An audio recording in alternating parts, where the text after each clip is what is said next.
नमस्कार। 17वां global film festival का आगाज हो चुका है और इस मौके पे हमारे साथ आज हमारे खास मेहमान या मशहूर कह लीजिए राजीव मेहता जी मौजूद है। बहुत बहुत स्वागत है सर आपका मारवा स्टूडियोज में। नमस्ते नमस्ते भाइयों बहनों दोस्तों नमस्ते। और मैं ये भी कहना चाहूंगी कि मैं सौभाग्यशाली हूँ कि इस उम्र में मुझे आपका इंटरव्यू लेने का मौका मिल रहा है। बहुत बहुत स्वागत है सर आपका। सर आपका नाम लेते लेते आपने कई शोज किए हैं, बहुत सीरियल शो चाहे मूवी शो सब किए हैं, लेकिन इसके साथ सर आपका नाम लेते ही, राजीव मेहता का नाम लेते ही खिचड़ी शो का याद आ जाता है। सर क्या था उसमें ऐसा जो ऑडियंस को इतना इन्फ्लुएंस कर रहा था? उसमें खास बात ये थी कि एक तो पहली बात तो it was a benchmark show. ऐसा शो इसके पहले मेरे हिसाब से नहीं आया था। आई मे बी रॉन्ग, लेकिन मेरे हिसाब से ऐसा कॉमेडी शो पहले नहीं आया था। और खिचड़ी शो बने हुए, टेलीविजन पे बने हुए 22 साल हो गए। 2002 में पहला सीजन शुरू हुआ खिचड़ी का, तो 2002 से आज हुआ 2024 जी।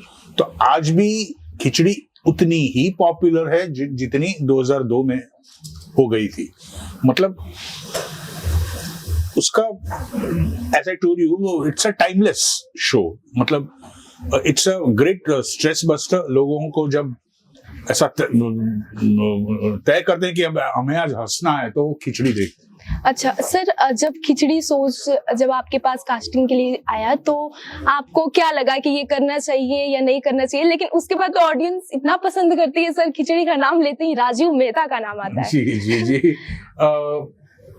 प्रफुल्ल का जो मेरा किरदार था वो बहुत ही इंटरेस्टिंग तो था ही, लेकिन बतौर एक्टर ये वो रोल करना आसान नहीं था जी सर। क्योंकि it was not a regular kind of a comedy.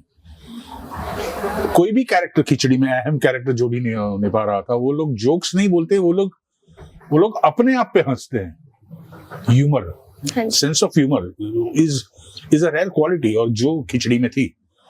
And खिचड़ी के जितने भी अहम किरदार हैं, हंसा, प्रफुल्ल, बाबूजी, जयश्री, ये सब हाउस होल्ड नेम्स हो गए because of the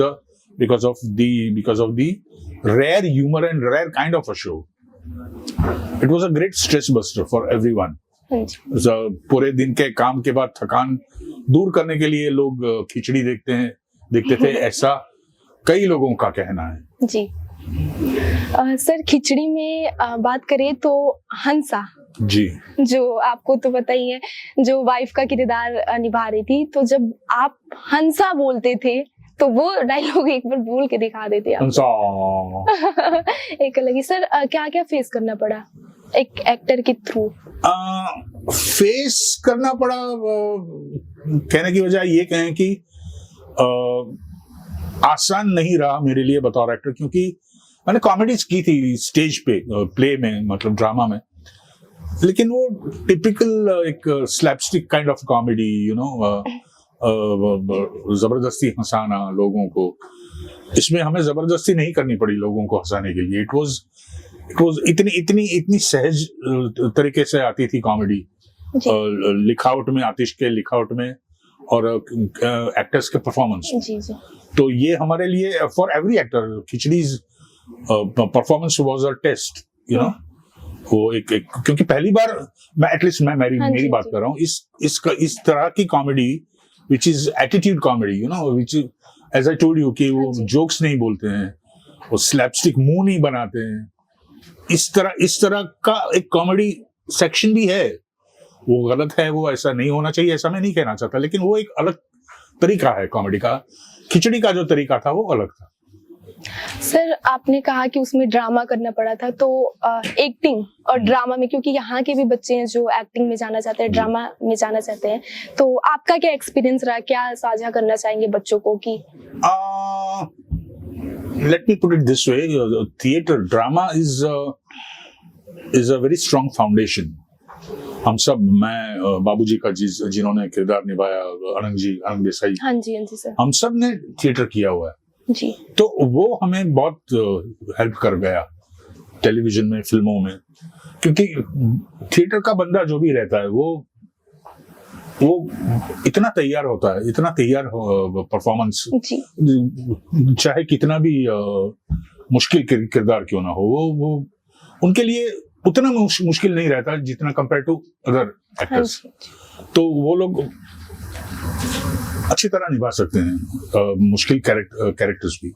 ji sir, ये आखिरी क्वेश्चन रहेगा मेरा जी। कि अभी तक आपको कॉमेडी कहें या शोज, अभी तक आपका फेवरेट क्या रहा? मतलब इतना सारा आपने किया, जैसे खिचड़ी हो गया। नहीं, कॉमेडी तो मेरा एक फर्स्ट लव हमेशा रहा ही है, क्योंकि कॉमेडी करना आसान नहीं है। इमोशनल सीरियस किरदार करना, कॉमेडी के अलावा जितने भी कलर्स हैं एक्टिंग के, वो कंपैरेटिवली इतने मुश्किल नहीं है जितना कॉमेडी है, क्योंकि कॉमेडी करना आसान नहीं है। तो मेरा हमेशा फर्स्ट लव कॉमेडी रहा है, लेकिन लोग कहते हैं कि उतना ही अच्छा मैंने बाप बहू और बेबी में मोटा भाई का रोल किया था, तो मैं तैयार हो थिएटर से ही हो गया था अच्छे अच्छे रोल्स करने के लिए, और I was always eager and keen to do good kind of meaty roles. इसी के साथ सर आपका बहुत बहुत धन्यवाद, आपने अपना कीमती टाइम दिया। Thank you. Video journalist Tanisha के साथ दीक्षा, F24/7 नोएडा। Thank you.